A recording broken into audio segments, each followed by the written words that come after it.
Time now for a personal finance update with Brian Evans from Madrona Financial and CPAs. Brian, thanks for being here today. And here we are. A lot of folks are starting to think about retirement. But one of the things that goes hand in hand with retirement is do you need to be living in this big old house? And do you need to be living in the same city or state that you're currently living in? So can you walk us through maybe some of the thought process you talk about this with your clients? Yeah, I actually challenge my clients when they say, I need to downsize, and I'll ask them why. And let's get into it, because I think it's a longstanding myth that we have to downsize. Usually what I hear is, well, there's a couple bedrooms I don't use anymore, so the house is too big. And I kind of flippantly say, well, close the doors. I mean, just don't use the rooms. It's okay. Or the yard work's too much. Well, hire it out. We've done your plan. You have plenty of money. So they're like, oh, yeah, I guess I could do that. I remember one time I had a couple saying we need to downsize. And I said, well, what do you like about where you live? And they said, everything. We love our neighbors, our church, we belong to the tennis club around the corner. I said, why are you moving? I don't know, because we're supposed to downsize. I said, no, stay where you're at.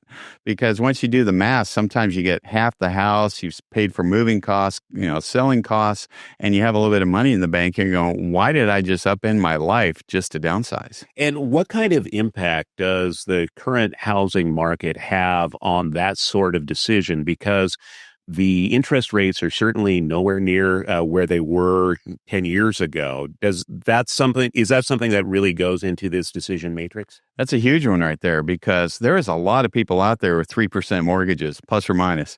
And for them to think about getting a 7 or 8% mortgage by moving, they might buy half the house and have a higher payment than they had before. And they go, what did I just do? And so if you're carrying a mortgage, that's a huge consideration if you have one of those lower interest mortgages. So a lot of people are not selling their houses for that reason. What are some of the reasons that you are hearing from people when and you go, yeah, you're right, that is a good reason to move? What are they telling you? Grandkids. They want to be where their people are and their family is. And so sometimes it's the weather, but I know people that go to maybe have a condo in Arizona or something like that, and that if they can afford to, they might just go there for the winter months. But often it's grandkids, or it's just they want to get away from the hustle and bustle of the city. They live in Seattle or Bellevue for their whole lives, and they're moving east. They're moving to Spokane or Idaho or something like that, just to have a more quiet lifestyle. Other states, though, there are different tax situations than you have in Washington. We don't have an income tax.